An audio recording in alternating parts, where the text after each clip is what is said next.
आज ये तीन बच्चे छोड़, इनका कौन करेगा आगे? इनके भविष्य तो बर्बाद हो गया ना। कल उठ के यही बच्चे, मैं ऑन मीडिया में बोल रही चीज़ें, कल उठ के यही बच्चे चोरी करेंगे, डकैती करेंगे, गुंडागर्दी करेंगे। क्यों?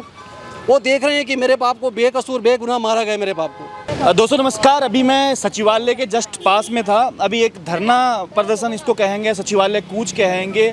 आपको याद होगा कि ऋषिकेश ढालवाला में कुछ दिनों पहले एक खबर भी काफ़ी सोशल मीडिया पे चली थी कि रणवीर सिंह रावत जिसकी पुलिस कस्टडी में मौत हो जाती है। अब इसमें कई प्रकार के सवाल भी उठ रहे हैं कि भाई पुलिस वाले उनको ले क्यों गए थे, क्योंकि वो टिहरी ज़िले का मामला था, ऋषिकेश वाले उसको ले गए।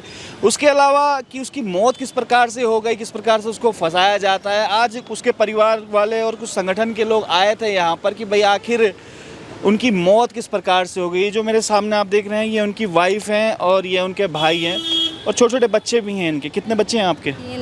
3 बच्चे हैं आपके। अच्छा, क्या हुआ था उस दिन? किस प्रकार से जब आपको पता चला, क्या पुलिस घर से उठा के ले गई थी, किस तरीके से हुआ था? तो भैया तो वो सो रखे थे घर पे। पहले स्कूटी 14 तारीख को उन्होंने शाम को स्कूटी लाई थी भैया। तो उन्होंने मेरे को बोला था, रात को आए थे वो 12 बजे, तो उन्होंने मेरे को बोला था कि रीता ये स्कूटी मेरे दोस्त की है, तो चाबी यार हायर बैठ संभाल लेना। तो उन्होंने बोला कि वो स्कूटी वाला अपना आप लेने आएगा भैया। तो उन्होंने 14 को उन्होंने स्कूटी लाई, 15 को हम सब्जी लेने गए भैया। दोनों जने मार्केट दोनों जने गए। तो 15 से मार्केट गए भाई। तो तब फिर उसने 20 तारीख कंप्लेंट करी भैया, मेरे पति की चोरी की स्कूटी है। तो ढंग से समझेंगे क्या क्या मामला है? अब ये ढंग से बता भी नहीं पा रही हैं कि क्या बच्चे कितने हैं आपके, पहले बताइए। एक ये हैं, एक ये हैं, एक वो हैं। अच्छा, आप उनके भाई हैं भाई साहब? जी। अच्छा, अब मैंने भाई साहब पहले आपका बहुत बहुत धन्यवाद कि आप लोग खबरें दिखा रहे हैं, क्योंकि 22 तारीख को रणवीर सिंह को जब ऋषिकेश कोतवाली में उठाती है चोरी के इंजाम में, चलो उसने पुलिस के मुताबिक उसने चोरी की, तो कोई इतना बड़ा उसने गुनाह नहीं किया था। उसके लिए कानून प्रक्रिया है, कानून सज़ा देगा जो भी होगा। तो 14 तारीख से गाड़ी हमारे पास ही थी घर पे। अगर उनके पास अगर जो बोल रहे हैं कि 20 तारीख को गाड़ी चोरी हुई है, तो स्पोर्ट दिखाया हमको कि स्पोर्ट से गाड़ी चोरी हुई है, उनके पास फुटेज होनी चाहिए गाड़ी के। अगर चोरी हुई भी है, कुछ भी अगर किया भी, तो उसका मतलब ये नहीं है कि मार देंगे उसकी। और इसमें जो उसको उठाने वाले हैं सचिन सैनी, रुपेश कुमार, दरोगा जी भी इसमें लिप्त है। अभी क्या चल रहा है? उनका सस्पेंड हुए हैं क्या? नहीं, वो तो यहाँ देहरादून में है। उनको तो मस्त यहाँ पार्टियाँ दी जा रही है देहरादून के अंदर। उनको कहाँ सस्पेंड करेंगे लोग? पुलिस उनको बचाने में लगी हुई है, सरकार उनको बचाने में लगी है। जो गुनाहगार उनको बचाने में लगी है, जो बेगुनाह था उसको मार दिया इन लोगों ने। क्योंकि जो गुनाहगार उनको बचाने में लगी सरकार, तो ये सरकार तो ऐसा मतलब ये तानाशाही सरकार है। ये तो जनता ने इसको इनको इसलिए नहीं चुना था कि ये पब्लिक को इस तरह मारेंगे, इस तरह मार के उनकी हत्या करेंगे करके। आज ये तीन बच्चे छोड़, इनका कौन करेगा आगे? इनके भविष्य तो बर्बाद हो गया ना। कल उठ के यही बच्चे, मैं ऑन मीडिया में बोल रही चीज़ें, कल उठ के यही बच्चे चोरी करेंगे, डकैती करेंगे, गुंडागर्दी करेंगे। क्यों? वो देख रहे हैं कि मेरे बाप को बेकसूर बेगुनाह मारा गया, मेरे बाप को। तो फिर सरकार बोलेगी यार बच्चे क्यों चोरी कर रहे थे? बच्चे क्या करेंगे आगे जाके? यही करेंगे बच्चे जाके आगे जाके, गुंडागर्दी करेंगे, चोरी करेंगे। क्योंकि उनके दिमाग में ये चीज़ बैठ गई कि मेरे बाप को बेकसूर मेरे बाप को मारा गया है, बेगुनाह इंसान को मारा गया है। और रुपेश कुमार, सचिन सैनी तरह को कोई लोग बचाने में लगे हुए हैं। बिल्कुल सही बात भी है। और पोस्टमार्टम में क्या रहा? पोस्टमार्टम में भी ये सब आया था। पोस्टमार्टम रिपोर्ट में इन लोगों ने जो कर दिया है कि भाई उसको अटैक से उसकी मौत हुई है। ये दिन लोगों ने उसकी जब डेथ हुई उसी दिन लोगों ने पेपर में डाल दिया था, बिना पोस्टमार्टम के। इन लोगों ने पहले डाल दिया था उसमें पेपर में, न्यूज़पेपर में, कि उसकी डेथ जो है अटैक से उसकी मौत हो गई है। तो इनको कैसे खबर पड़ी? पहले ही रात को 12 बजे से रात को 2:30 बजे तक इसका पोस्टमार्टम किया जाता है। हार्ट अटैक बताया है उसको। हाँ जी, इनको कैसा मालूम पड़ा पहले ही? दूसरी बात, जेलर बोलता है कि हम इसको नींद की गोली दे रहे हैं जेल में। वो दर्द से इतना चिल्ला, जिसके बाद मेरे पास फुटेज पड़ी उस चीज़ की, जो उसके बदले में निशान पड़े हुए मार के, उसका हाथ जलाया गया है, जिसको पुलिस और सरकार जो है आज छुपाने में लगी हुई है। अभी सचिवालय कूच किया था, कोई मिले यहाँ पर सरकार से प्रतिनिधित्व करने वाला? SDM साहब मिले, उन्होंने यही बोला कि भाई इसमें जांच बैठी है। ये तो हम मतलब कि 25 तारीख से हम लोग यही सुन रहे हैं कि इसमें जांच बैठी हुई है, क्योंकि इसमें जांच आगे चलते रहेगा, कुछ होने वाला नहीं है। अंकिता हत्याकांड में क्या हुआ? यही हुआ ना, क्योंकि जिनके वो थे गुनाहगार थे, वो मस्त करके बाहर घूम रहे हैं, पार्टियाँ कर रहे हैं, घूम रही हैं बेचारे। उसके माँ बापों को पूछो उसके क्या हाल हो रहे हैं आज। तो यही इस केस में भी यही होने वाला है, कुछ आगे होने वाला नहीं है। चलिए, मैं अक्सर बोलता हूँ कि रक्षा की भक्षक बन जाए तो इसमें क्या किया जा सकता है। कई मामले पुलिस के हमने भी उठाए, जिस प्रकार से आपने देखा होगा कि काशीपुर का हमने एक मामला उठाया था। उस लड़के ने खाली एक मेम बनाया, उस पर राजद्रोह जैसी घटनाएं लग गई। उसके बाद बेरोजगार संघ के बॉबी पवार को किस प्रकार से पुलिस जेल डालने की तैयारी कर रही थी। जब CCTV फुटेज अगर वो बाहर नहीं आती तो हो सकता था कि बॉबी पवार अभी तक जेल में होता। तो इस प्रकार की छवि जो है पुलिस की इस समय दिन प्रतिदिन उत्तराखंड में ये बनती भी जा रही है। एक तरफ कहते हैं कि रक्षक है और एक तरफ इस प्रकार के जब मामले सामने आते हैं लगता है कि यही भक्षक है।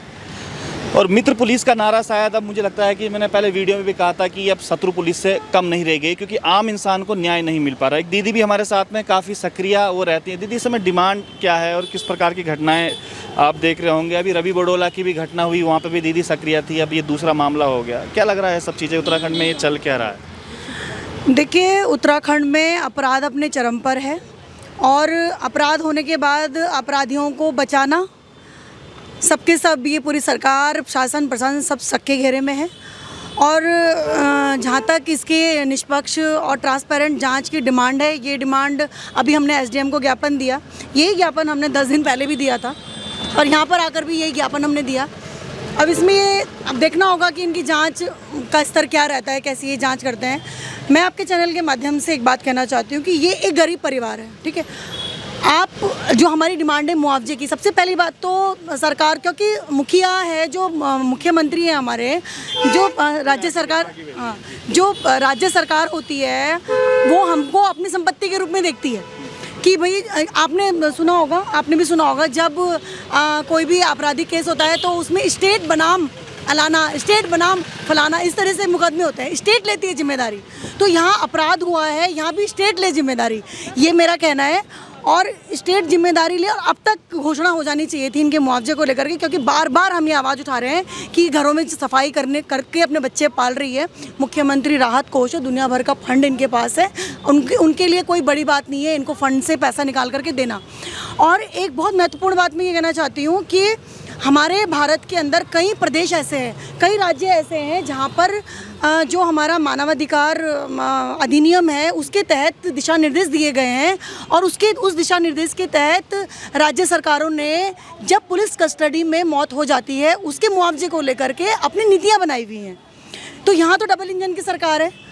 आप जल्द से जल्द नीति बनाएं। आपको नीति बनाने में कितनी देर लगेगी, है ना? आप बहुत बड़े बड़े कानून मिनटों में ले आते हैं, बिना आप लोगों के राय मशवरे के आप एक पूरा पटल पर अपना जो आपको कानून लाने होते हैं वो आप रख देते हैं।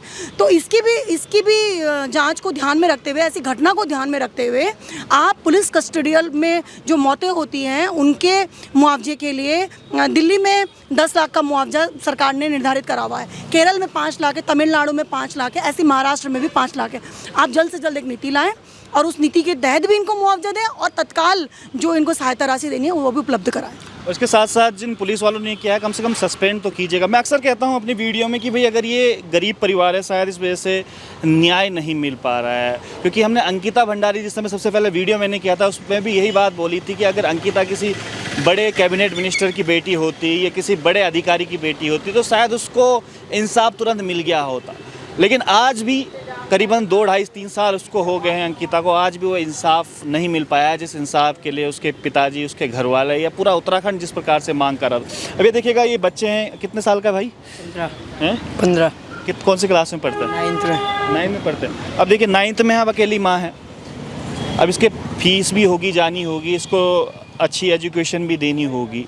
एक छोटा बच्चा वो है, अभी यहीं पे था, 2 छोटे छोटे बच्चे और हैं अभी इनके, कहाँ से करेंगे ये सब चीज़ें जब इस प्रकार से इंसाफ नहीं मिल पाएगा? भाई बड़ा आसान होता है पुलिस वालों के लिए बोलना है कि मर गए, सरकार के लिए बोलना मर गए। एक कॉल रिकॉर्डिंग भी बड़ी बीच में वायरल हुई थी, इसमें ये कहा गया था कि भाई मुझे पुलिस में भर्ती कीजिए क्योंकि मुझे हत्या करनी है। अब लोगों में वो आक्रोश भी है, क्योंकि पुलिस अगर हत्या करती है तो पुलिस पर कोई कार्रवाई नहीं होती, जिसका जीता जागता एग्जाम्पल आज ये परिवार यहाँ पर खड़ा है। तो उम्मीद करते हैं सरकार से भी कि इतनी निरंकुश अगर ये सरकार हो गई है तो, क्योंकि ये जनता वही है जो आपको वोट देकर जिताते, जिन्होंने आपको मुख्यमंत्री बनाया है, जिन्होंने आपको कैबिनेट मिनिस्टर बनाया। तो उम्मीद करते हैं कि इस परिवार को भी इंसाफ मिलेगा और जल्द से जल्द जो इनकी डिमांड है वो पूरी हो पाएगी। तब तक के लिए बने रहिएगा विजय पथ न्यूज़ पर।